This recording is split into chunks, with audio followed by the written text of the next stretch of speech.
sa isang lungsod na nababalot ng lihim at kasinungalingan. Mula sa mga may gawa nito, Mag-ingat ka sa mga anino sa iyong pananaw. Isang madaling araw eng Marso 2004, sa pinakalop na pasilyo eng Correctional Institution for Women sa Mandaluyong, salup eng mahigpit na nakakandadong opisina eng direktora, isang babay ang natakwang malamig na at wala ng buhay. Siya si Direktora Josefina Reyes, 52 taong gulang, isa sa mga pinakarespetado at matuwid na direktor ngeng pitan sa buong bansa, na buong pusong naniniwala sa pagbabagong buhay ngem nga bilanggo. Sa isang lugar na napapaligiran ng mga bakal na pinto at kamera, kung saan hindi basta-basta makakapasok ang sinuman, ang mismong pinuno nito ay natakpuang isang malamig na bangkay. Ang pinto ay nakakandado mula sa loob. Ang mga bintana ay hindi basag, at kahit isang bata ay hindi makakasya sa ventilasyon.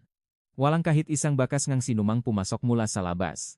Salik ni Direktora Josefina Reyes, na nakahiga sa mesa ng patologo, mayroong isang maliit na pasa na kasinghabang ng dalawang daliri, ngunit hindi matukoy ngang naksuri ang tiyak na sanhi ng kanyang pagkamatay. Sa ibabawang kanyang mesa, ang madokumento ay nakatumpok sa isang gilid, na hindi niya karaniwang ginagawa, at sa tabi nga, lalagyan ng panulat, may isang parihabang marka na lamang ang natira, na tila may dating nakalagay doon. Isang bagay na kasinlaki ngang palat ang biglang naglaho mula sa lugar na iyon. Mula 3:42 ng madaling araw, sa loob ng eksaktong 12 minuto, ang surveillance camera sa pasilyo ngang unang palapak ng pangunahing gusali ay biglang naging itim at walang nai-record.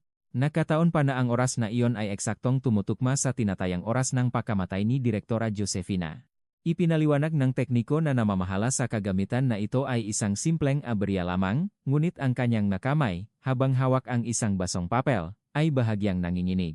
Isang kamatayan na naganap sa pinakaligtas na dapat sanang lugar at sa pinakakontroladong oras. Ano nga ba ang nangyari sa loob nga 12 minutong iyon sa nakakandadong silid? Ang naulilang pamilya ay lubos na nagdalamhati. Ang kanyang kaisa-isang anak na babae, na 15 taong gulang, ay tahimik na umiyak sa burol ng kanyang ina. Ang asawa ay hindi matanggap ang anunsyo na ito ay isang aksidente lamang kaya't nagdala siya ng petisyon hanggang sa Malacanang, ngunit pare-pareho lamang ang tugon na kanyang natatanggap. Kung walang bagong ebidensya, mahirap buksan muli ang investigasyon. Sa loob ng kapulisan, may mga pahiwatig mula sa itaas na huwag ng masyadong pagtuunan ng pansin ang kaso, at ang pangalawang direktor ng pitan ay labis na umiwas na malaman ito ang publiko, na nagiging hadlang sa investigasyon. May isang taong labis na umaasa na mabilis na malibing sa limot ang kaso. Dahil sa isang salita mula sa pangalawang direktor na may dati ng karamdaman ang direktora, itinuring ng mundo ang pagkamatay ng isang matuwid na opisyal bilang isang malungkot na aksidente lamang. Sa huli, ang kaso ay isinara bilang isang pagkamatay na malapit sa aksidente. Lumipas ang 14 na taon. Ang pamilya ay lumuhas sa dilim, at ang batang anak na babae ay isa ng ganap na dalaga. Sa dibdib niya ay tinatago ang isang luma at naninilaw na piraso ngang papel na nahanap niya sa kahon ngang mesa ngang kanyang ina. Sa papel na iyon, nakasulat sa malinis at tiyak na sulat kamay ng kanyang ina ang ilang maikling pangungusap, bilanggo Belge. 4237, Brigada 5, hindi karapat-dapat. Kailangan ng dagdag na kumpirmasyon. Hindi alam ng anak kung ano ang natuklasan ng kanyang ina kaya't isinulat niya ang mga salitang iyon, at nabuhay siya sa loob ng 14 na taon nang hindi ito naunawaan. Isang araw ngang taksibol. Sa bodega ngang Mandaluyong City Police Station, isang file ang kaso na may nakadikit na sticker na nakatakdang itapon ang napunta sa kamay ng isang bihasang detektiv. Siya ang detektif na unang dumating sa pinangyarihan ng krimen 14 na taon na ang nakalilipas, ang mismong detektif na hanggang sa huli ay tumutol sa pagsasarang kaso. Habang papalapit ang deadline ng pagtapon, isang maliit na hiblang ang sinulit mula sa ilalim ng kuko. 14 na taon na ang nakalipas, ito ay binalewala bilang isang ordinaryong hibla mula sa damit trabaho. Ngunit ngayon, sa tulong ng makabagong teknolohiyang DNA, isang desperadong kutob ang nagsasabing baka may mabasa itong muli. Kasabay nito, sa isang kama sa isang ospital sa Tisina, isang babaeng may taning na ang buhay, ang nanginginig ang mga tuyong labi habang sinisimulan ang kanyang huling pahayag ng konsensya. Ginoo, matagal na po akong hindi makatulog ng maayos. Nung araw na iyon, wala po siya sa pagawaan. Matagal siyang nawala noong madaling araw. Pagbalik niya, may dala siyang isang maliit na bagay sa kanyang kamay, sinabihan niya kami na sabihing makakasama kami. Kung hindi, pati ang aming mapamilya ay idadamay niya. Ang nagulong ngang katotohanang nalibing salup ngang 14 na taon ay muling nagsimulang umikot.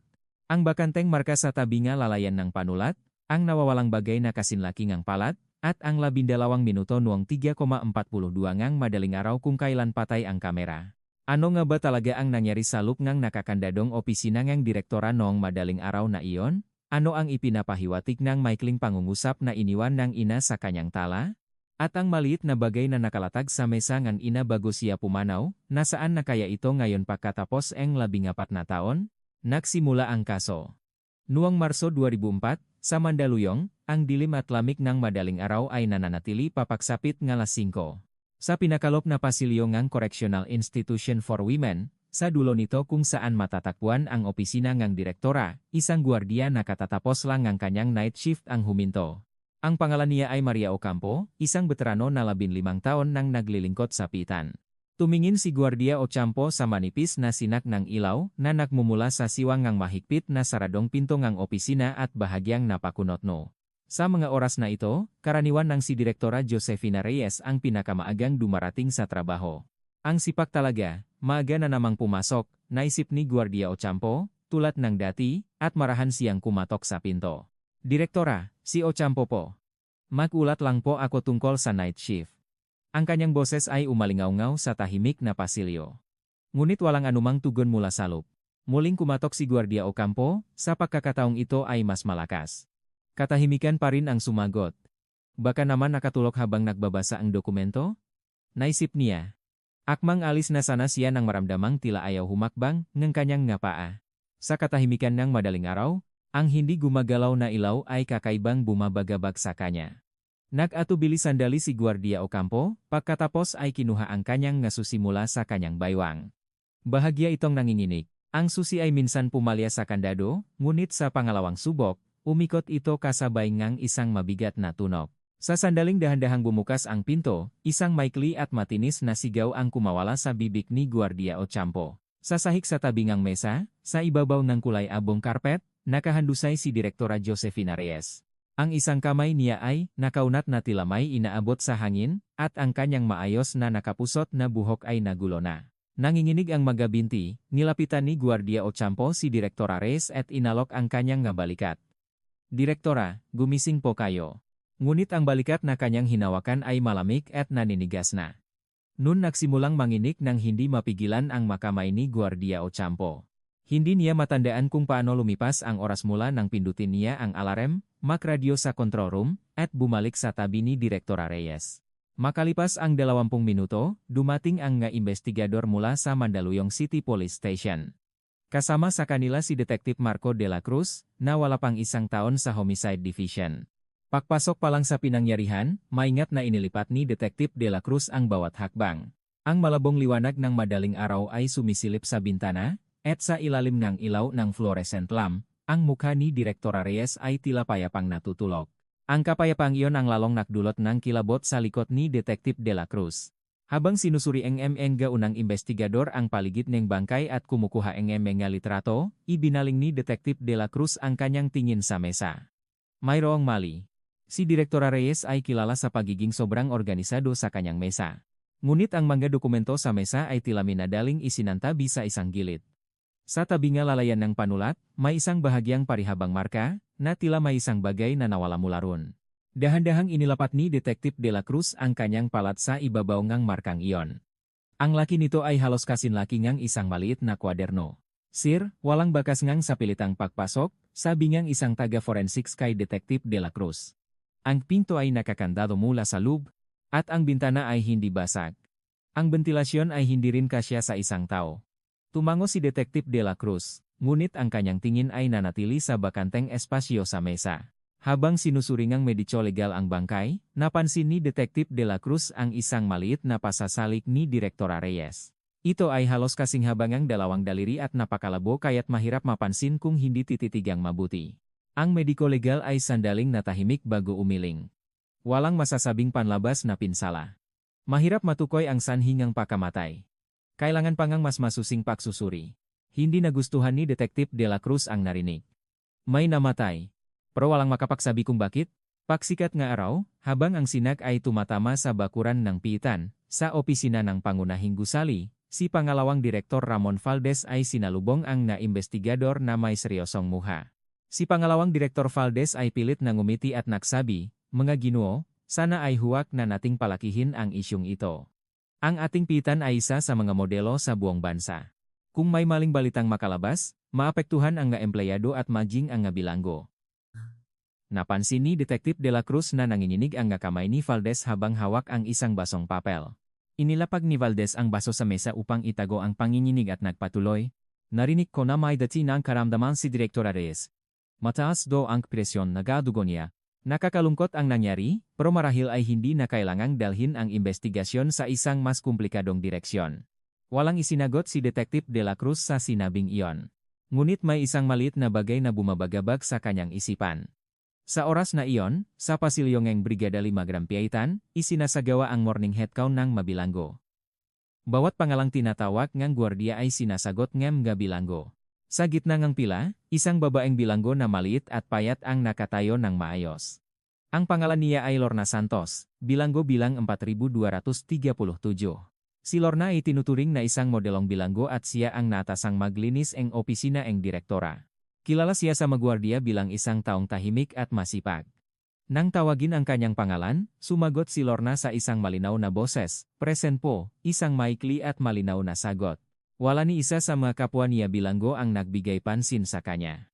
Pagkatapos ng headcount, habang ang mabilanggo ay papunta sa kainan, sandaling huminto si Lorna.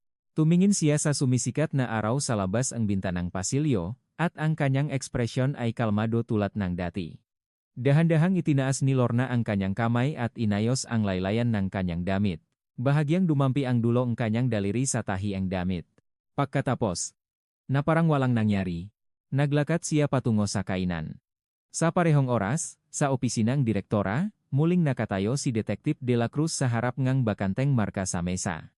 Isang lugar kung saan may dating nakalagay. Kung ano iyon at kung sino ang kumuha, wala pang nakakalam. Sumulat si Detective De La Cruz ng isang maikling linya sa kanyang kwaderno. Isang bagay na nawawala sa mesa. Ang isang linyang iyon ang magiging unang tala sa isang mahabang paktugis na tatagal ng 14 na taon. Matapos ang insidente, isang Special Investigation Task Force ang binuo sa Mandaluyong City Homicide Division para tutukan ang kaso ng pagkamatay ni Direktora Josefina Reyes. Sa isang masikip na opisina, isang whiteboard ang itinayo, at dito'y nakadikit ang larawan ni Direktora Reyes, ang plano ng piitan, at ang mga diagram na nagpapakita ng magalaw noong araw ng insidente. Ilang araw nang hindi umuwi si Detective De La Cruz, paikot-ikot sa harap ng diagram. Ang ibang ma-detective ay lumabas para kausapin ang pamilya at mga kasamahan ni Direktora Reyes, habang si Detective De La Cruz ang naatasang suriin muli ang lahat ng CCTV recordings ng piitan mula simula. Ang gawain ay simple ngunit walang katapusan. Nagpatong-patong si Detective De La Cruz ng mamakakapal na video tape sa kanyang mesa at isinalang ang mga ito isa-isa. Mula gabi bago ang insidente hanggang alas 5 nga, pinaghambing niya ang mga video mula sa lahat ng pasilyo na nagugnay sa pangunahing gusali at sa mga selda. Sa screen, makikita ang nga gwardiyang nag-ikot, ang nga mahabang pasilyo ang nga tulok na bilanggo, at paminsan-minsan, isang empleyadong dumadaan na may dalang pakain. Sa kalagitnaan nito, natigilan ang mga mata ni Detective De La Cruz sa isang bahagi ng screen. Mula 3:42 ngang madaling araw, salop ang humigit kumulang 12 minuto, ang video mula sa kamera sa pasilyo ngang unang palapag patungo sa opisina ngang direktora ay naging itim. Itinigil ni Detective De La Cruz ang video at pinanut itong muli mula sa simula. Ang video ay normal na tumatakbo hanggang sa bigla itong naging itim pagsapit ngan 3:42 gram madaling araw. Pagkatapos ng 12 minuto, bumalik ito sa normal na tila walang nangyari. Kinuha at sinuri ni Detective De La Cruz ang mga recording mula sa parehong kamera sa ibang mga oras. Ang kamera na iyon, maliban sa 12 minutong iyon sa araw ng insidente, ay hindi kailanman huminto. Ang nga daliri ni Detective De La Cruz ay marahang tumatapik sa mesa. Kinabukasan, pinuntahan ni Detective De La Cruz ang tekniko na namamahala sa pasilidad. Ang pangalan niya ay David Garcia, isang lalaki sa kalagitnaan ng kanyang 40 hes. Nang tanungin ni Detective De La Cruz, sandaling natigilan si Garcia bago inayos ang mga papel sa kanyang mesa. "Ah, yung araw po na iyon? Nangyayari po yan minsan." Yung kamera pong iyon, luma na kasing modelo kaya hindi stable ang boltahe minsan. Mga isang beses sa isang buwan, nangyayari po iyon. Habang sinasabi ito ni Garcia, hindi siya makatingin ng diretso sa mukha ni Detective De La Cruz. Muling nagtanong si Detective De La Cruz, sabi ninyo, halos isang beses sa isang buwan nangyayari iyon, kung gayon may record siguro iyan. Mari ko bang makita ang maintenance record para sa nakaraang taon? Bahagyang lumitaw ang maugat sa kamay ni Garcia. Record po? Hindi po kasi namin isinusulat lahat. Kapag simpleng aberya lang, nire-reboot lang namin at iyon na. Habang naririnig ang sagot na iyon, sumulat si Detective De La Cruz sa kanyang kwaderno. Salaysay ni David Garcia, hindi tukma. Pagbalik sa task force, nagpatawag ng pulong si Detective De La Cruz kasama ang mga senior na detective. Ang nga taong posibleng makalapit sa opisina ng direktora noong oras ng insidente ay limitado lamang. 5 gwardiya na naka-night duty, 2 empleyado sa control room ng pangunahing gusali, at isa pa isang modelong bilanggo na laging naglilinis ng opisina ng direktora. Isinulat ng hepe ng dibisyon ang pangalan sa whiteboard. Lorna Santos. Binilugan ni Detective De La Cruz ang pangalang iyon. Kinabukasan, pumunta si Detective De La Cruz sa silid panayam ng brigada kung saan nakakulong si Lorna. Si Lorna ay nakaupo ng maayos, nakapusot ang buhok at ang 2 kamay ay nakapatong sa kanyang mga tuhod. Nang pumasok si Detective De La Cruz, dahan-dahang itinaas ni Lorna ang kanyang ulo. Walang bahid ng anumang pakabalisa sa kanyang mukha. Umupo si Detective De La Cruz at magilif na nagsalita. Lorna, maari mo bang sabihin sa amin kung nasaan ka noong nga 3:40 madaling araw nong araw ngang insidente? Sandaling nag-isip si Lorna bago sumagot ng malinaw. Nasa pagawaan po ako. May hinahabol po kaming tahiin kaya nag-apply ako para sa night shift. Mula alas 2 hanggang alas 5 nga madaling araw, nasa pagawaan po ako. Nagtanong si Detective De La Cruz, may testigo ka ba? Walang pag-alinlangang sumagot si Lorna. 4 po kaming makakasama. Sina Elena Ramos, Kim Bok-hee, Lee Jung-ja, at isa pa. Lahat kami ay nagtatahi. Ang mapangalan ay lumabas ng walang anumang pag-alinlangan. Ngunit ang kawalan ng pag-alinlangan na iyon ang lalong bumagabag kay Detective De La Cruz. Sa loob ng ilang araw, isa-isang tinawag at kinuhang detective ang salaysayang 4 na bilanggo na binanggit ni Lorna. Sina Elena Ramos, Kim Bok-hee, Lee Jung-ja, at ang huling isa pa. Ang salaysayang 4 na babay ay makakatulad, walang pinakaiba kahit isang salita. Mula alas 2 hanggang alas 5 ng madaling araw, kasama nila si Lorna sa pagawaan, at si Lorna ay hindi kailanman umalis doon. Para sa sinumang titingin, ito ay isang perpektong alibi. Ngunit para kay Detective De La Cruz, ang pagiging perpekto nito ang bumabagabag sa kanya. Ang alaalang tao ay hindi ganun kakinis. Sa loob ng 3 oras, maaring may isang nagpunta sa banyo, o may isang sandaling nakaidlip, ngunit sa salaysay ng 4, walang kahit isang maliit na bitak. Nang gabing iyon, muling sinuri ni Detective De La Cruz ang listahan ng mga ebidensyang nakalap sa pinangyarihan. Isang hiblangang sinulit na nakuha mula sa ilalim ng kuko ni Direktora Reyes ang nakasulat sa listahan. Sa resulta ng pagsusuri, isang maikling linya ang nakasulat. Pagsusuri sa hibla, resulta, tinatayang gawa sa koton na karaniwang ginagamit sa damit trabaho. Mababang halaga bilang, ebidensya. Ito ay hibla mula sa damit na sinusuot ng sinuman sa loob ng pitan. Kung si Lorna, na laging naglilinis ang opisina, ay madalas na pumapasok doon, hindi katakataka na maiwan ang hibla na iyon kahit saan. Hanggat hindi masisira ang alibi ni Lorna, ang isang hiblang iyon ay isang simpleng pagkakataon lamang. Kasabay nito, ang ilaw sa opisina ng pangalawang direktor ay nanatiling bukas hanggang hating gabi. Si pangalawang direktor Valdez ay may kausap sa telepono. Ang dulong ng kanyang daliri na hawak ang telepono ay bahagyang namumuti. Ang ibig kong sabihin, huwag na nating patagalin pa. Ang mga investigador ay may sarili nilang trabaho, at tayo rin. Gusto na rin ng nga nasa itaas na matapos na ito. Naintindihan mo ba? Pagkababa ng telepono, malalim na bumuntong hininga si Valdez. Sa kanyang mesa, nakalatag ang listahan para sa susunod na pagsusuringang parole. Sa isang sulok ng listahan, nakasulat sa maliit na letra ang pangalan ni Lorna Santos. Sandaling tinitigan ni Valdez ang pangalan bago itinulak ang listahan sa pinakaloob ng kanyang kahon. Nang gabing iyon, mag-isang naiwan sa task force si Detective De La Cruz, nakatayo sa harap ng whiteboard at matagal na tinititigan ang pangalan ni Lorna Santos. Isang taong kayang patahimikin ang bibig nga 4 na taon ng sabay-sabay. Isang taong kayang maglaho sa loob ng 12 minutong patay ang kamera. Ang taong iyon ay may etiketang modelong bilanggo at maayos na sumasagot sa head count. Gumuhit si Detektif De La Cruz ng pangalawang bilog sa tabi ngang pangalan ni Lorna sa whiteboard. Walang matibay na ebidensya. Dahil sa katotohanan iyon, marahan niyang kinuyom at ibinuka ang kanyang kamao. Lumipas ang 5 buwan, at ang init ni Tagaraw ay bumalot sa Mandaluyong. Ang bentilador sa opisinang task force ay hirap na iniikot ang maluman nitong elisi, pinapaikot ang mainit na hangin.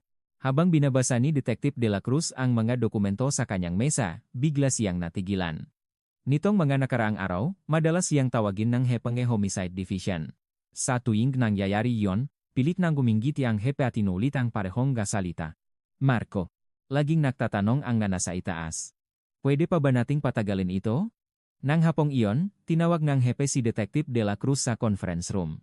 Sa mesa, nakapatong ang makapal na file nga kaso ni Direktora Reyes. Umupo ang hepe sa tapat ni Detective De La Cruz, sandaling natahimik bago nagsalita. Marco, may desisyon na mula sa itaas. Isasara na natin ito bilang isang aksidente. Biglang tumayo si Detective De La Cruz. Hepe, anong ibig ninyong sabihin? May 12 minutong patay ang kamera. May nawala sa mesa. At ang alibi ni Lorna ay masyadong perpekto. Hindi ito isang kaso na basta na lang isasara. Pumikit ang hepe at dahan-dahang iminulat ang mga mata. Alam ko, pero wala tayong matibay na ebidensya. Kahit sa autopsy, hindi matukoy ang sanhi ng pagkamatay. Ang hawak lang natin ay mga circumstantial evidence. Akmang magsasalita muli si Detective De La Cruz nang pigilan siyang hepe. Marco, kung ako ang masusunod, hindi rin ako papayag. Pero may desisyon na ang itas. Hindi mo ito kayang labanan mag-isa. Matagal na nanatili sa kinatatayuan si Detective De La Cruz. Ang maugat sa kanyang kamao ay lumitaw. Nanginginig ang kanyang ngalabi, ngunit sa huli, wala siyang nasabi at lumabas ng conference room. Habang naglalakad sa pasilyo, nanlabo ang paningin ni Detective De La Cruz. Ngunit pinunasan niya ang kanyang nga mata at bumalik sa kanyang pwesto. Inilapak niya ang file ng kaso ni Direktora Reyes sa kanyang mesa at dahan-dahang sinimulang ayusin ang makapal na bunton ng nga dokumento. Maingat niyang pinagsama-sama ang bawat pahina bago itinulak ang file sa pinakalop na bahagi niyang isang kabinet. Isinara niya ang pintong kabinet at bumuntong hininga. Sa masandaling iyon, sa harap ng tarangkahan ng Correctional Institution for Women, isang babae na may dalang maliit na bag ang nakatayo. Siya si Lorna Santos. Ang kamera sa itaas ng tarangkahan ay walang pakialam na kinukunan ang kanyang anyo. Sandaling huminto si Lorna, tumingala sa gusalingang pitan, at muling naglakad. Ang sulok ng kanyang bibig ay bahagyang tumaas, halos hindi mapapansin. Ito ay parole na natanggap niya bilang isang modelong bilanggo. Kapag natapos ang kanyang probation period, si Lorna ay magiging isang ganap na malayang tao na. Umalis si Lorna sa Mandaluyong, at lumipat sa isang maliit na lungsod sa Laguna. Dun, nagsimula siyang mamuhay na parang ibang tao na may bagong pangalan. Nagtayo siyang isang maliit na karinderya sa isang sulok ng palengke at nagtrabaho mula madaling araw hanggang gabi, halos hindi natutuyo ang kanyang nga kamay. Naalala siya ng mga customer bilang isang masipag at tahimik na may-ari. Kapag may customer na may dalang mabigat na gamit, tumatayo si Lorna para tulungan ito, at kapag may matandang dumarating, binibigyan niya ito ang dagdag na mainit na sabaw. Sa mga tao sa palengke, mabilis na nakilala si Lorna bilang isang mabuting tao. Samantala, sa isang lugar sa Mandaluyong, ang pamilya ni Direktora Reyes ay nananatiling nagluluksa. Ang asawa ni Direktora Reyes ay hindi na nakabawi mula sa matinding pagkabigla at madalas na nakahiga na lamang. Ang kaisa-isang anak na babae, si Isabel Reyes, ay matagal na umiyak sa harap ng larawan ng kanyang ina, hanggang sa isang araw ay hindi na siya umiyak. Sa halip, itinuyong ni Isabel ang kanyang sarili sa pagayos na magagamit na kanyang gina. Ang madamit, libro, maliliit na alahas, at maging ang paboritong pluma ang kanyang ina isa-isa niyang hinawakan ang nga ito. Nang buksan ni Isabel ang kahon ng mesa ng kanyang ina, may nakita siyang isang maliit na piraso ngang papel. Nakasulat sa malinis at tiyak na sulat kamay ng kanyang ina ang ilang maikling pangungusap, bilang goblay. 4237, Brigada 5. Hindi karapat-dapat. Kailangan ng dagdag na kumpirmasyon. Matagaw na chinichigan ni Isabel ang gitala. Hindi niya alam kung ano ang ibig sabihin ng manumero. Ngunit nang maalala niya ang kanyang ina habang isinusulat iyon, mahigpit niyang niyakap ang papel. Itinako ni Isabel ang papel sa pinakaloob ng kanyang sariling kahon. Isang malabong pag-asa ang pumasok sa kanyang isip na balang araw, baka malaman niya kung ano ang ibig sabihin nito. Ang asawa ni Direktora Reyes ay tumigil sa pagkain matapos matanggap ang anunsyo na ang kaso ay isinara bilang isang aksidente. Pagkatapos ang ilang araw na pagiga, bigla siyang bumangon. Naksuot siyang formal na damit at naktungo sa istasyon ng pulis. Mula sa tanggapan ng pulisya, sa piskalya, at hanggang sa Presidential Complaint Center sa Malacañang, dinalang ang asawa ni Direktora Reyes ang parehong petisyon. Ang asawa ko ay hindi basta-basta mamamatay ng ganun. Pakiusap, suriin ninyo muli. Ngunit ang tugon ay laging makakatulad. Ang kaso ay sarado na po. Maliban kung may bagong ebidensya, mahirap na pong buksan muli ang investigasyon. Sa bawat marinig niya ang masalitang iyon, lalong nanghina ang asawa ni Direktora Reyes. Sa paglipas ng panahon, walang awang lumipas ang mga taon. 1 taon, 2 taon, hanggang sa 7, 8 taon. Pinalago ni Lorna ang kanyang karinderya sa isang maliit na Filipino restaurant, at muli itong naging isang kilalang kainan sa kanilang lugar. Dumami ang kanyang mga customer at nakaroon siya ng pangalawang branch. Regular na nagpapadala si Lorna ng mga packed lunch sa mga senior citizen center at nagbibigay ng scholarship sa mga mahirap na estudyante. Isang maikling artikulo tungkol sa kabutihan ni Lorna ang nailatala sa lokal na pahayagan. Ginupit ni Lorna ang artikulo at isinabit ito sa isang pader ng kanyang restaurant. Ang mga customer na nakakakita nito ay nagsasabing napakabuting tao talaga ngang may-ari. Pakalipas pa ang ilang taon, isang taglagas, isang maliit na seremonya ng parangal ang ginanap sa lungsod kung saan nakatira si Lorna. Ito ay isang okasyon kung saan personal na pinarangalan ng alkalde ang ilang huwarang mamamayan na nakambag sa komunidad. Dumalo si Lorna sa okasyong iyon na nakasuot ng mayos na damit. Habang tinatanggap ang parangal sa entablado, magalang na yumuko si Lorna. Kislapan ng kamera at palakpakan mula sa mamanonod. Ang muka ni Lorna ay kalmado at walang bahit ng anumang emosyon. Sa ilalim ng entablado, sa isang dulo nga manonot, nakaupo ang isang dalaga na nakataong napadaan lamang duwan. Siya si Isabel Reyes. 23 taong gulang na ngayon. Napadaan lamang si Isabel sa event dahil sa pakiusap ng isang kaibigan at pinapanot niya ang seremonya mula sa malayo. Saglit na napansin ni Isabel ang anyo ni Lorna sa entablado. Isang mayos na ekspresyon, isang kalmadong ngiti, isang matatag na tindig. Walang kamalay-malay na tinitigan niya ito at bumulong, mukhang napakabuting tao niya. Pagkatapos ay ibinaling niya ang kanyang tingin. Hindi niya alam kung sino ang babae sa entablado. Hindi rin alam ni Lorna na sa mamanonot ay nakaupo ang anak ng kanyang biktima. Ang kanilang mga tingin ay saglit na nagtakpo bago nahiwalay na parang walang nangyari. Pag-uwi sa bahay, binuksan ni Isabel ang kahon ng kanyang mesa at kinuha ang lumang papel. Sa naninilaw na papel, malinaw pa rin ang sulat kamay ng kanyang ina. Bilanggo Beleg. 4237. Matagal niyang tinitigan ang mga numero bago ito ibinalik sa kahon. Sa loob ng silid, tanging ang tunog ng segundero ng orasan ang maririnig. Taxable ng 2018. Ang luma at malikabok na bodega ng mga dokumento sa likod ng Mandaluyong City Police Station ay matagal nang hindi nagagalaw. Sa loob ng bodega, kung saan kumikislap ang ilaw, pumasok ang isang lalaki. Papalapit na siya sa edad na 50, may mga puting buhok na, ngunit ang kanyang mga mata ay nananatiling matalas. Siya si Detective Marco de la Cruz. Sa lubang 14 na taon, nanatili siyang homicide detective at ngayon ay isang veterano na sa cold case unit. May partikular na dahilan kung bakit nagpunta si Detective de la Cruz sa bodega. Ilang araw na ang nakalipas, isang memo ang dumating mula sa headquarters.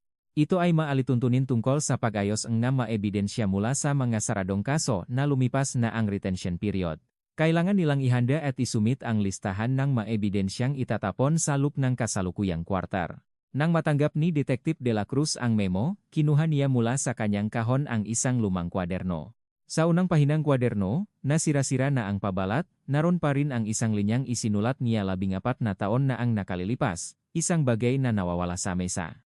Huminto si Detective de la Cruz sa harap ng isang cabinet sa pinakaloob na bahagi ng bodega.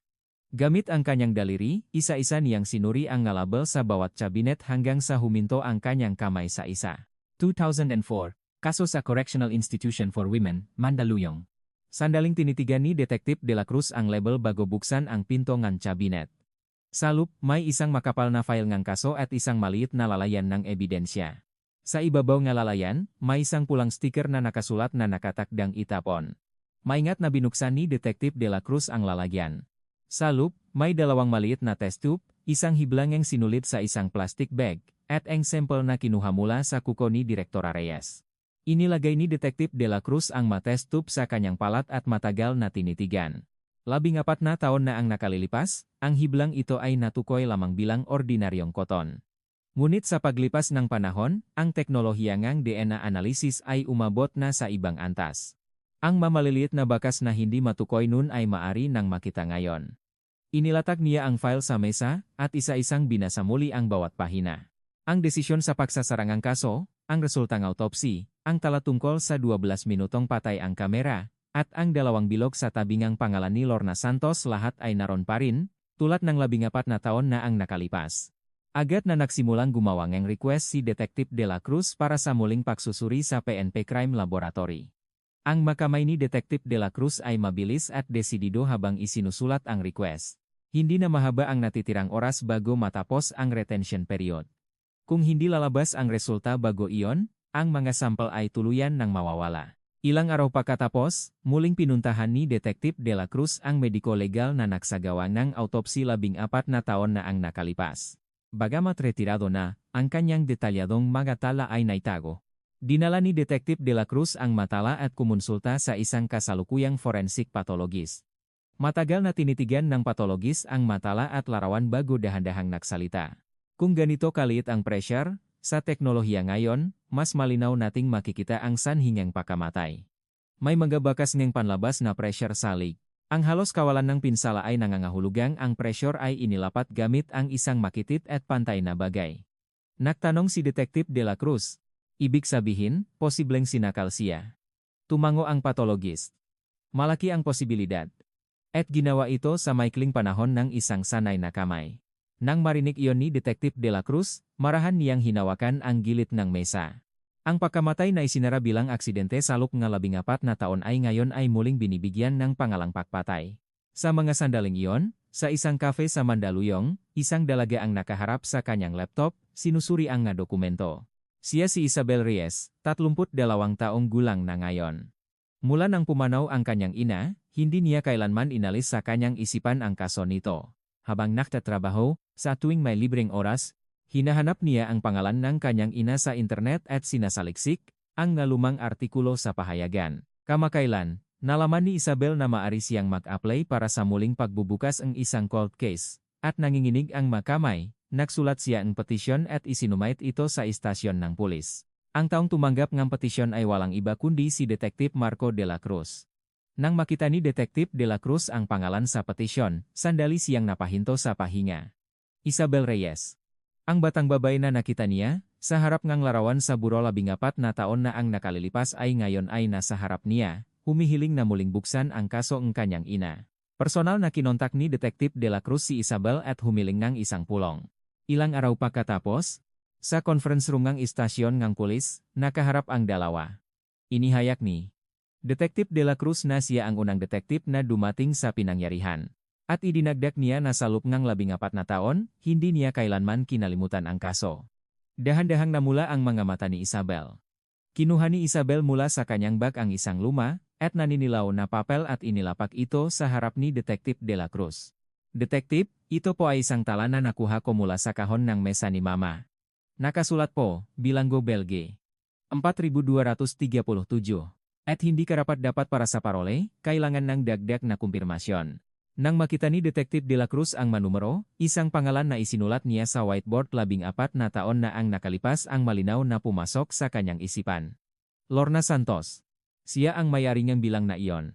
Agad na sinimulan ni Detective De La Cruz na alamin ang mga ginawa ni Lorna pagkatapos niyang makalaya. Si Lorna ay nanirahan sa isang maliit na lungsod sa Laguna matapos makalaya sa parole at nagpapatakbo ang isang Filipino restaurant. Kilala siya bilang isang mabuting negosyante sa kanilang lugar at nakatanggap pa ngang parangal para sa kanyang manggawaing pangkawanggawa. Tinitigan ni Detective De La Cruz ang impormasyon at marahang kinagat ang kanyang labi. Sa loob ng 14 na taon, ang taong iyon ang pinakamasaya ang naging buhay. Kasabay nito, sinimulan din ni Detective De La Cruz na hanapin ang 4 na bilanggo na nagpatunay sa alibi ni Lorna 14 na taon na ang nakalilipas. 2 sa kanila ay hindi na matakbuhan pagkatapos makalaya, at ang isa ay namumuhay ng normal sa ibang lungsod. Ang natitirang isa, isang babae na nagngangalang Elena Ramos, ay natakbuang nakakonfine sa isang maliit na ospital sa Bulacan.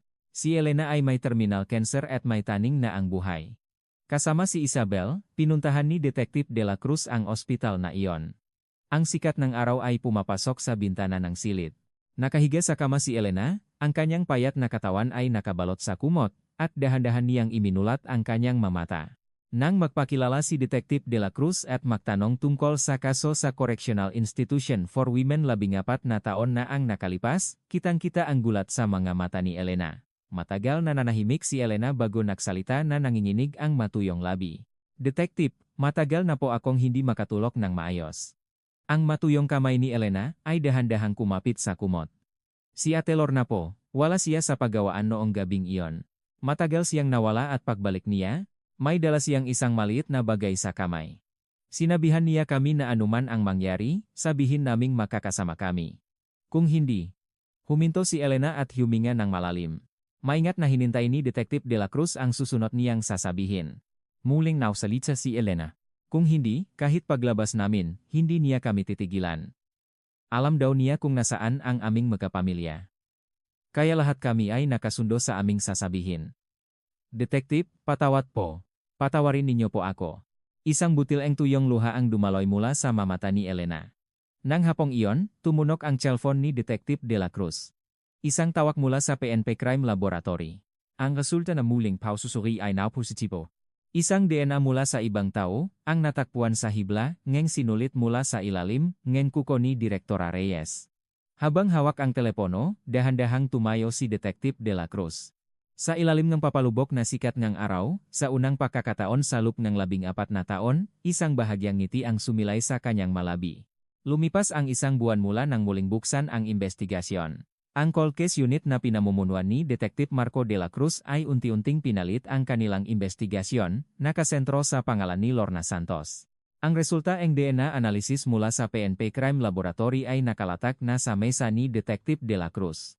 Ang DNA mula sa hiblaeng sinulit na nakuha sa ilalim ng kuko ni Direktora Reyes ay tumutukma sa DNA ni Lorna Santos. Kasama ang pahayag ni Elena Ramos, ang unang pader nga alibi na hindi natinag sa loob ng 14 na taon ay sa wakas ay nabasag. Kasama ang dalawang nakababatang detective, nagtungo si Detective De La Cruz sa lungsod sa Laguna kung saan matatakpuan ang restauran ni Lorna. Ang restauran ay nasa isang eskinita sa loob ng palengke, ngunit tuwing tanghalian, puno ito nganga customer. Hindi pumasok si Detective De La Cruz sa restauran, sa halip ay umupo siya sa isang maliit na kafe sa tapat ng kalsada. Mula sa salaming bintana, kitang-kita niya ang pasukan ng restauran ni Lorna. Sa loob ng restauran, nakita niya si Lorna na yumuyuko sa bawat customer para batiin sila. Ang kanyang buhok ay mayos na nakapusot, at palagi siyang may hawak na basahan sa kamay. Kinabukasan, binuksan ni Detective De La Cruz ang pintong restaurant. Hindi padagsaan ang mga customer kaya tahimik pa ang lugar. Si Lorna ay nasa tabing ng counter, nagayos ng resibo. Lumapit si Detective De La Cruz at ipinakita ang kanyang ide. Mandaluyong City Police, Detective Marco De La Cruz. Lorna Santos. Maari ba tayong mag-usap sandali? Dahan-dahang itinaas ni Lorna ang kanyang ulo. Ang maresibong hawak niya ay nanatili sa kanyang kamay. Sa mukha ni Lorna, isang saglit na emosyon ang dumaan, ngunit agad itong bumalik sa kanyang karaniwang mayos na ekspresyon. Ngumiti si Lorna at nagsabi, Detective, anong sadya ninyo at napakalayo ngang inyong pinanggalingan? Halikayo, doon tayo sa loob. Umupo po kayo. Sa isang maliit na silid sa loob ng restaurant, diretsahang nagtanong si Detective De La Cruz. Marso 2004, sa Correctional Institution for Women, ang kaso ang pagkamatay ni Direktora Josefina Reyes. Muli naming sinusuri ang kasong iyon. Dahan-dahang inilapit ni Lorna ang tasa kanyang bibig. Ang dulong kanyang madaliri na hawak ang tasa ay bahagyang nangingini, ngunit agad niyang ibinaba ang tasa. Detective, hindi ba't matagal nang isinara ang kasong iyon bilang aksidente? Naalala ko pa na inimbestigahan din ako noon. Pero sa huli, nakalaya ako sa parole nang walang anumang problema. Kumuha si Detective De La Cruz ng isang dokumento mula sa kanyang bag at inilapak ito sa harap ni Lorna. Ito ang resulta ng DNA analysis. Mula sa hibla na nakuha sa ilalim kuko ni Direktora Reyes, lumabas ang gaya mo, Lorna. Matagal na tinitsigan ni Luna ang dokumento. Pagkatapos ay tumingin siya muli kay Detective De La Cruz at bahagyang ngumiti. Detective, ako ang laging naglilinis ng opisina niya noon. Ako po ang in-charge sa paglilinis. Kakatwa po ba na may maiwanduan na buhok ko o hibla mula sa damit ko?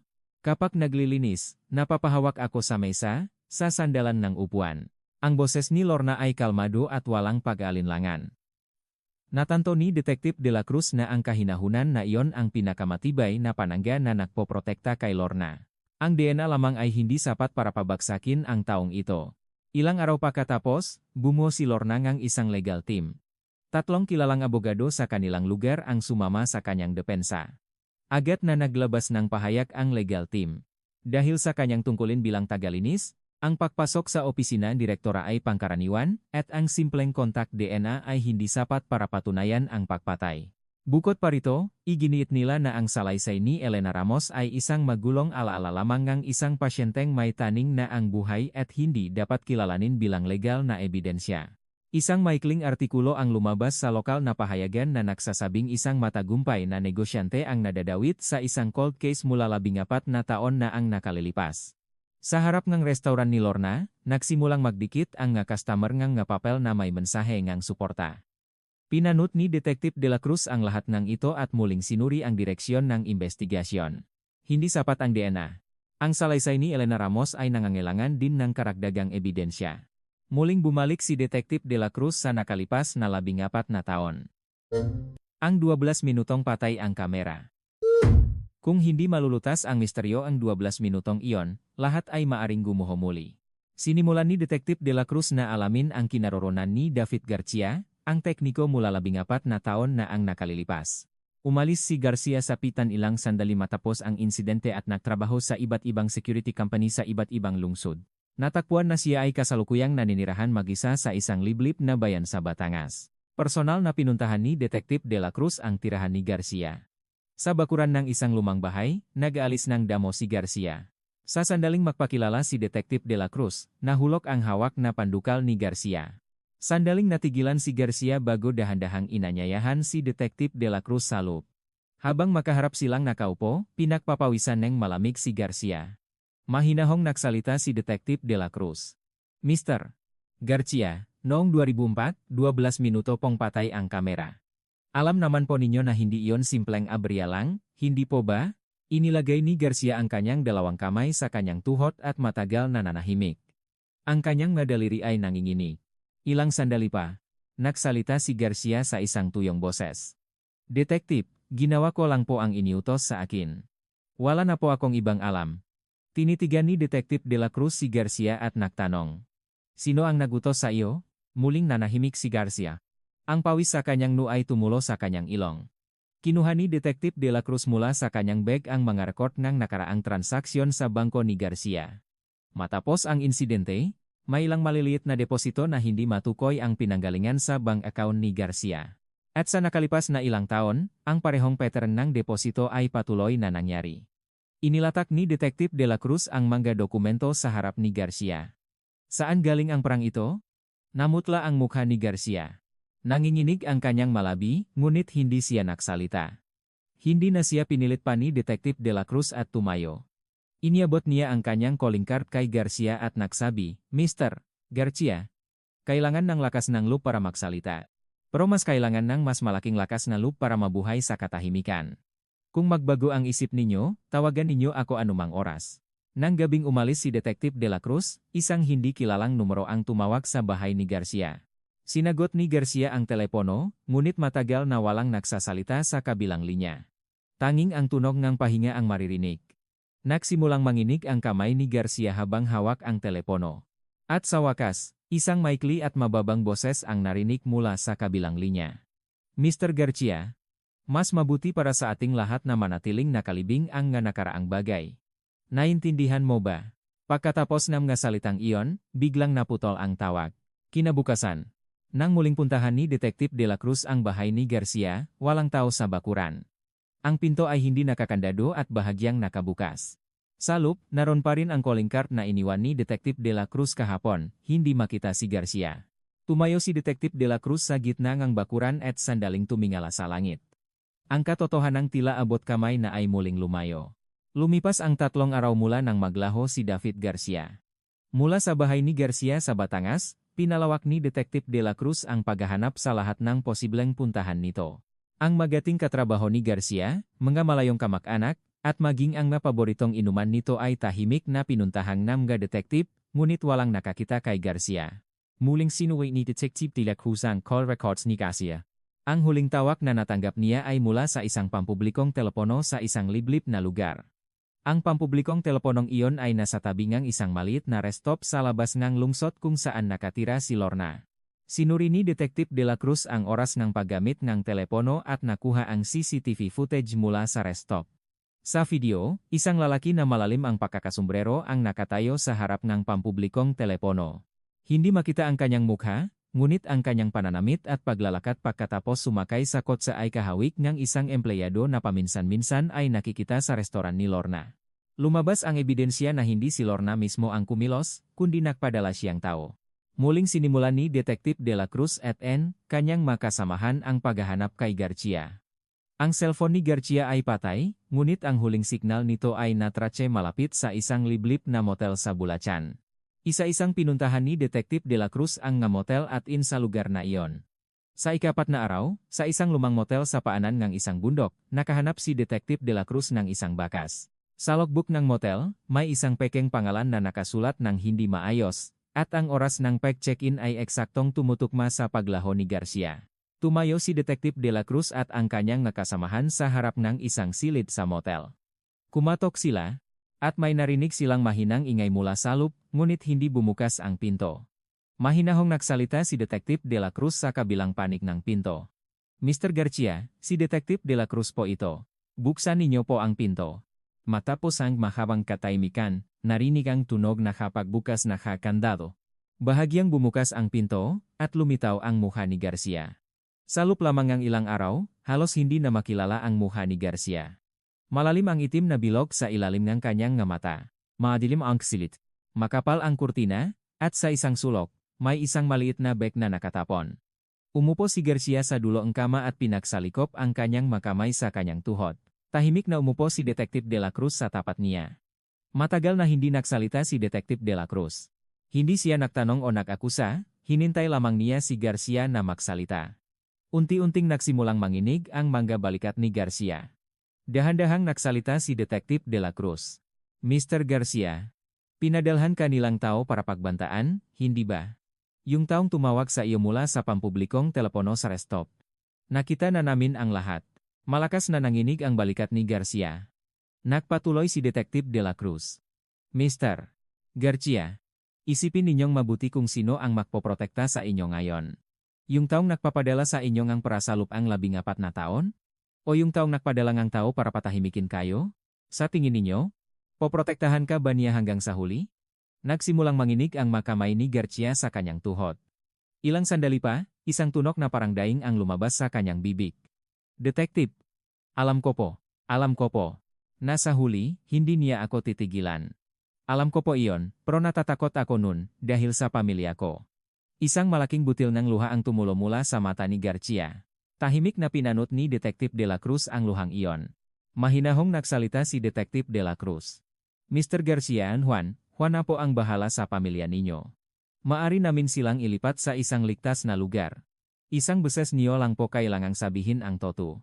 Ano po ang nakita ninyo sa lupeng, 12 minutong patay ang kamera?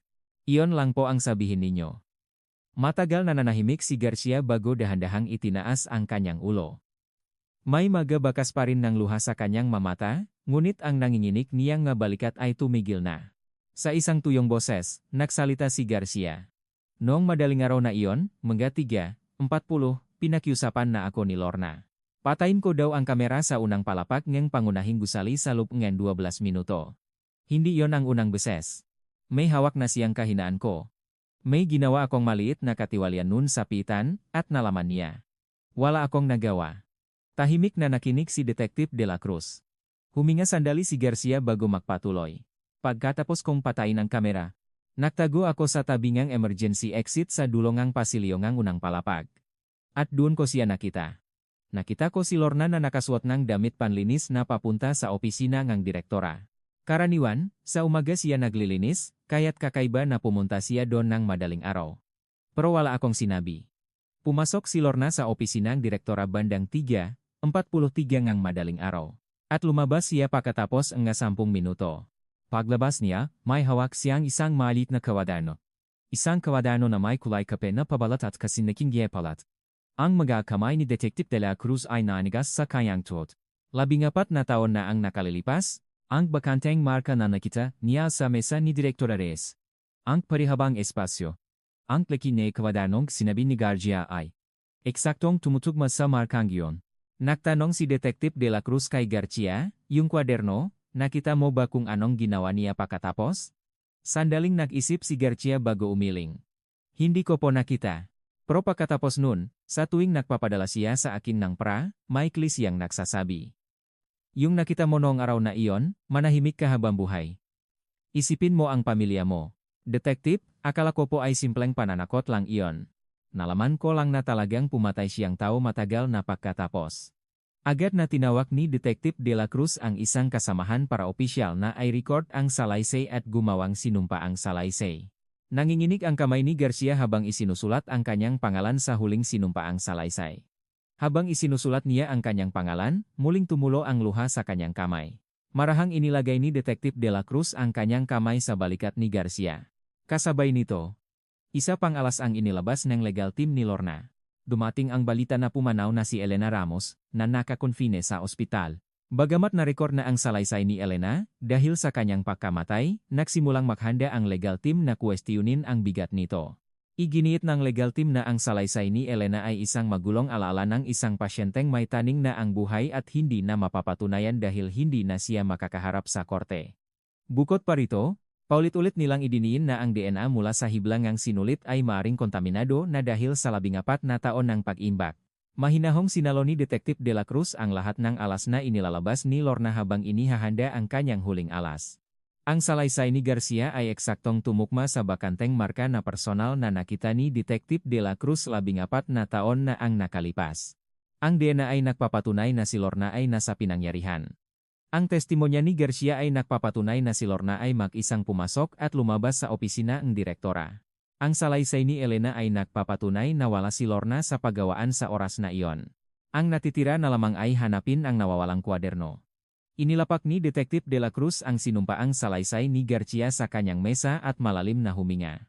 Lumipas ang 1 linggo mula nang mailatag ang sinumpaang salaysay ni David Garcia sa mesa ni Detective De La Cruz.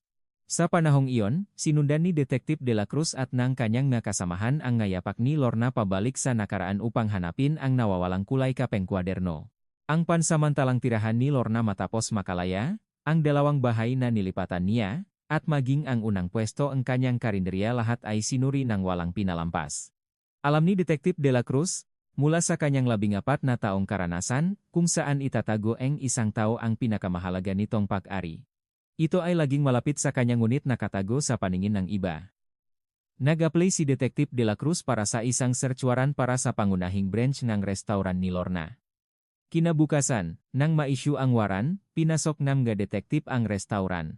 Nakatayo si Lorna sa tabi ng counter, pinapanood sila. Mayos ang kanyang mukha, ngunit ang dulong kanyang daliri ay mahigpit na nakakapit sa gilid ng counter. Binuksan ng detective ang lahat ng kahon at kabinet, at sinuyot ang bodega ng sangkap sa kusina at ang maliit na opisina sa ikalawang palapag. Ngunit walang kulay kapeng kwaderno na natakpuan. Habang patapos na ang paghahanap sa restaurant, nagtungo si Detective De La Cruz sa bahay ni Lorna. Ito ay isang maliit na bahay na tinitirhan niya mag-isa. Mayos ang sala, at sa pader ay nakasabit ang mga parangal at pasasalamat na natanggap ni Lorna. Matagal na tinitigan ni Detective De La Cruz ang mga parangal bago pumasok sa silid tulugan. Sa isang gilid ng silid, may isang maliit na antigong aparador. Sabi ng isang kasamahan, ito ay isang muebles na binili ni Lorna pagkatapos niyang makalaya. Sandaling huminto si Detective De La Cruz sa harap ng aparador. Habang binubuksan niya ang kahon, huminto ang kanyang kamay sa pinakailalim na kahon. Ang makapal na papel na nakalatag sa ilalim ngahon ay bahagyang nakaangat. Dahan-dahang inangat ni Detective De La Cruz ang papel. Sa ilalim nito, sa tunay na sahig ng kahon, nakalatag ang isang maliit na kwaderno na nababalutan ng kulay kapeng katat. Ang magagilid na katat ay gasgas na dahil sa paglipas na kapanahon, at may ilang maliliit na gasgas sa pabalat. Maingat na inangat ni Detective De La Cruz ang kwaderno gamit ang 2 kamay. Nang buklatin niya ang unang pahina, nakita niya ang malinis at tiyak na sulat kamay ni Direktora Reyes. Ito ay isang ordinaryong kwaderno ang trabaho na puno ang mga schedule at talaan pulong. Dahan-dahan niyang binuklat ang bawat pahina. Sa kalagitnaan, isang pahina ang nakakuha ng pansin dahil mas matingkat ang tinta kaysa sa iba. Sa pahinang iyon, may ilang maikling tala, bilanggo belege, 4,237. Hindi karapat-dapat para sa parole. Pagtutukma sa kaso ng pagnanakaw sa Plateriang Batangas. Posibleng isang tao. Kailangang kumpirmahin. Pag-aralan ang pag-report sa ibang ahensya ng investigasyon. Desisyon sa susunod na linggo. Matagal na tinitigan ni Detective de la Cruz ang tala. Ang kanyang daliri ay huminto sa mga salitang kasong pagnanakaw sa Plateriang Batangas. Ang kasong iyon ay isang hindi nalutas na kasong pagnanakaw sa isang alahasan sa Batangas noong unang bahagyang 2003. Ang salarin ay hindi nahuli, at ang kaso ay nalibing sa limot. Habang kinakausap ni Direktora Reyes si Lorna, may naramdaman siyang kakaiba at naghahanda na itong ipaalam sa labas. Ang dahilan kung bakit naging modelong bilanggo si Lorna para makakuha ng parol, at ang tunay na dahilan kung bakit kinailangan niyang alisin si Direktora Reyes na humahadlang dito lahat ay nakapalob sa maikling talang iyon. Ilang araw pagkatapos, muling ipinatawag ni Detective de la Cruz si Lorna sa istasyon ng pulis. Sa ilalim ng ilong fluorescent lamp sa silid interogasyon, nakaupo si Lorna ng maayos.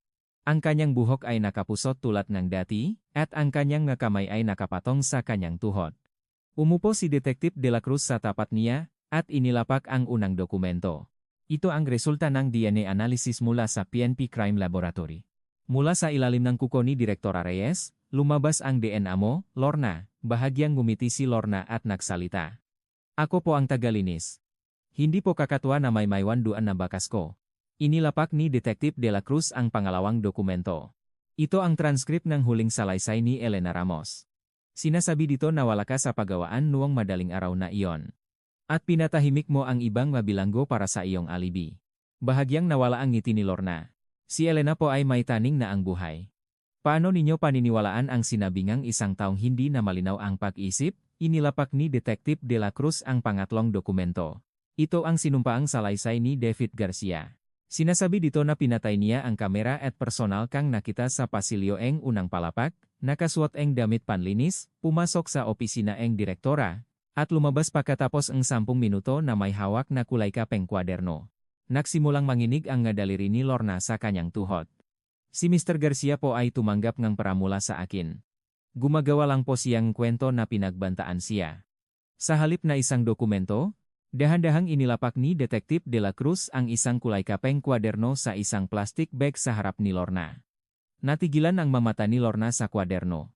Sa isang iglap, tuluyang nawala ang mayos na ngiti sa kanyang muha. Nagsimulang manginig ang sulok ng kanyang bibig, at ang kanyang nga daliri na nakapatong sa tuhod ay bumitaw. Mahinahong nagsalita si Detective de la Cruz.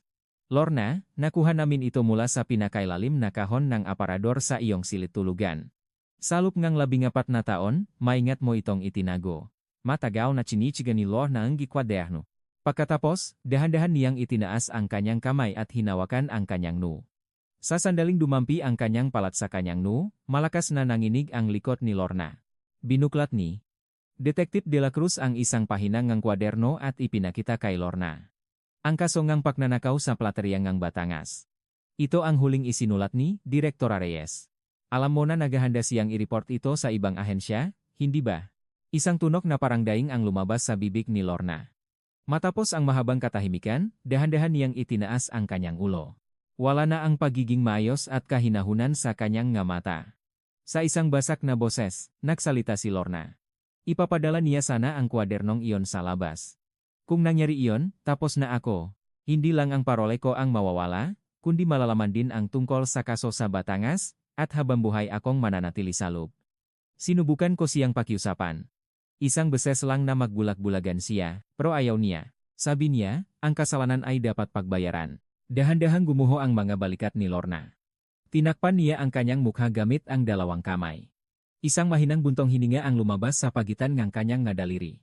Noong madaling araw na iyon, pumasok ako gamit ang dahilan na maglilinis. Para subukan siyang kausapin muli. Pero ang mukha niya ay desidido na. Nakalatag sa mesa ang kwadernong iyon. Nang makita ko iyon, nawala ako sa sarili. Pinakinggan ni Detective de la Cruz ang lahat ng sinabi niya.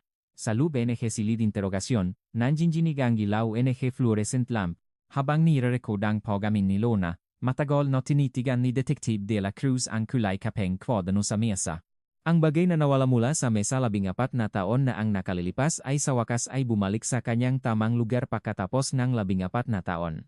Nang gabing iyon, nag-apply si Detective De La Cruz para sa isang arrest warrant laban kay Lorna. Dahil sa pag-alis ng statute of limitations para sa pagpatay, ang 14 na taon ay hindi na nagsilbing panangga para kay Lorna. Kinabukasan, inaprubahan ng korte ang warrant, at si Lorna ay agad na ikinulong. Habang inilalabas mula sa istasyon ng pulis, pinosasan ang makamay ni Lorna. Ang makamay na dating magalang na yumuyuko sa entablado ng parangal. Kislapan ng kamera, ngunit hindi nangumiti si Lorna. Sa korte, sa tabi ni Lorna ay nakaupo ang kanyang abogado, ngunit ang lahat ng kanilang argumento ay nawalan ng saysay sa harap ng sunod-sunod na ebidensya. Sa isang upuan sa mamanonot, nakaupo si Isabel Reyes, makasalikop ang makamay. Sa sandaling ipinataw ngang hukom ang mabigat na sentensya kay Lorna, dahan-dahang nanginig ang mga balikat ni Isabel. Ang maluhang itinago niya sa kanyang dibdib sa lupang 14 na taon ay tahimik na dumaloy sa kanyang napisngi. Nang araw na pinal, na ang hatol, maaliwalas ang langit sa Mandaluyong. Habang bumababa sa hagdanan ng korte si Detective De La Cruz, hawak niya ang makapal na file ang kaso. Ang file na itinago niya sa pinakalob ng kabinet 14 na taon na ang nakalilipas ay ngayon ay nasa kanyang mga kamay muli, na may tatak na sarado sa huling pahina. Hinatulan ng korte, si Lorna ng mabigat na parusa para sa pagpatay. Maging si David Garcia ay pinanagot para sa kanyang pakikilahok sa pagmamanipula ng kamera at pagtatago ng ebidensya. Sa kanyang huling pahayag sa korte, maikling humingi ng tawad si Garcia sa alaala ni Direktor Reyes. Habang naririnig iyon ni Isabel mula sa mga manonod, marahan siyang tumango. Paglabas ng korte, dumiretso si Isabel sa puntot ng kanyang ina. Sa isang sementeryo sa labas ng lungsod, sa isang burol na nasisikatan ng araw, naroon ang puntot ni Direktor Reyes. Dumaan si Isabel sa isang flower shop at bumili ng isang bungkos ng puting krisantemo. Noong nabubuhay pa ang kanyang ina, mas gusto niya ang masimpleng puting bulaklak kaysa sa mamakukulay. Pagdating sa puntot, dahan-dahang inalis ni Isabel ang matuyong dahon sa ibabaw ng lupa. Hinaplos niyang kanyang daliri ang pangalan ng kanyang ina na nakaukit sa lapida at maingat na inilapag ang bulaklak. Lumuhod si Isabel sa harap ng lapida. Matagal siyang nanatili doon bago kinuha mula sa kanyang bag ang isang maliit na papel. Ang luma at naninilaw, na papel na itinago niya sa kanyang kahon sa loob ng 14 na taon. Ang malinis na sulat kamay ng kanyang ina ay malinaw pa rin. Binuklat ni Isabel ang papel at marahang tinawag ang pangalan ng kanyang ina. Ma. At matagal na nanahimik. Muling nagsalita si Isabel. Ma, tama ka. Tama ang ginawa mo. Hanggang sa huli, tama ka. Marahang nanginig ang mga balikat ni Isabel. Yung hindi mo pagpayak na maparole siya, may dahilan pala ang lahat. Alam mo na pala nun. At ako.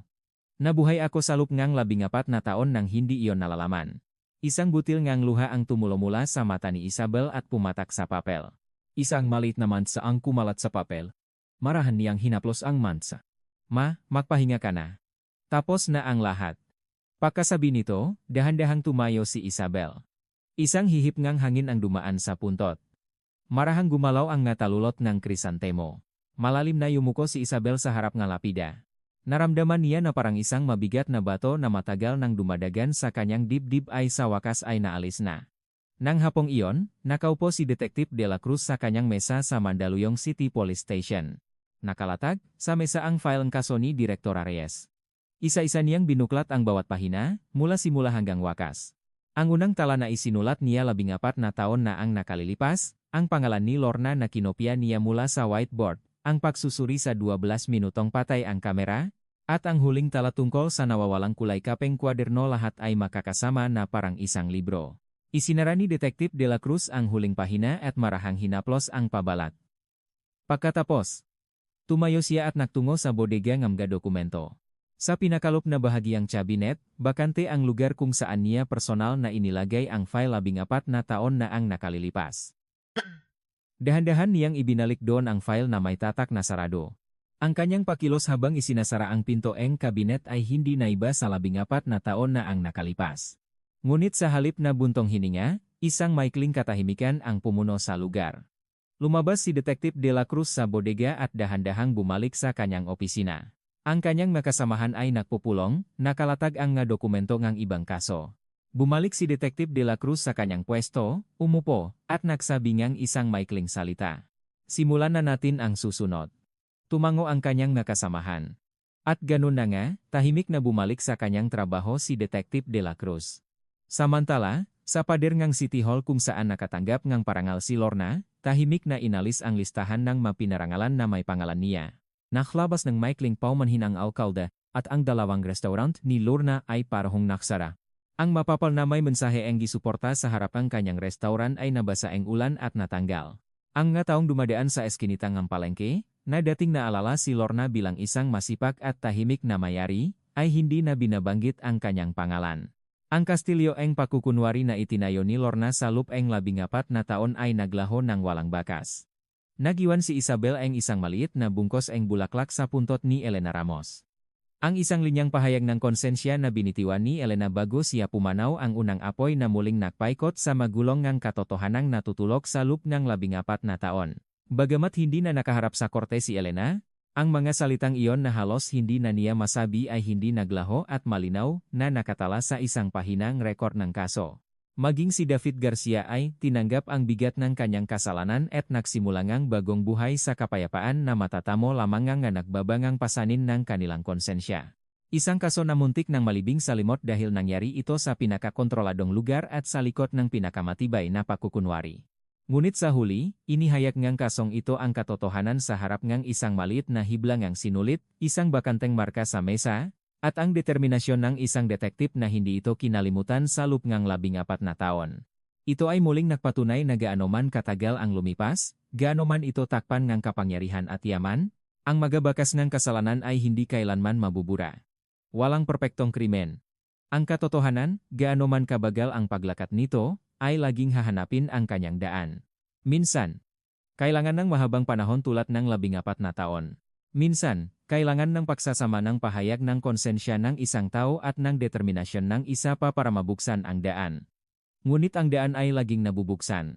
Hanggang sa araw na ang isang hindi makatarungang pagkamatay ay sa wakas ay makahanap ng kapayapaan, at ang liwanag ng katarungan ay dahan-dahang bumaba sa maluhangan naulila, ang mga hakbangang, isang tao patungo sa katotohanan ay hindi kailanman hihinto. Ang sikat ng araw na bumalot sa puntot sa Mandaluyong noong taksibol na iyon ay nanatiling mainit sa mahabang panahon. Ang pangalan ng isang tao, ay sa wakas ay naibalik sa kanyang tamang lugar.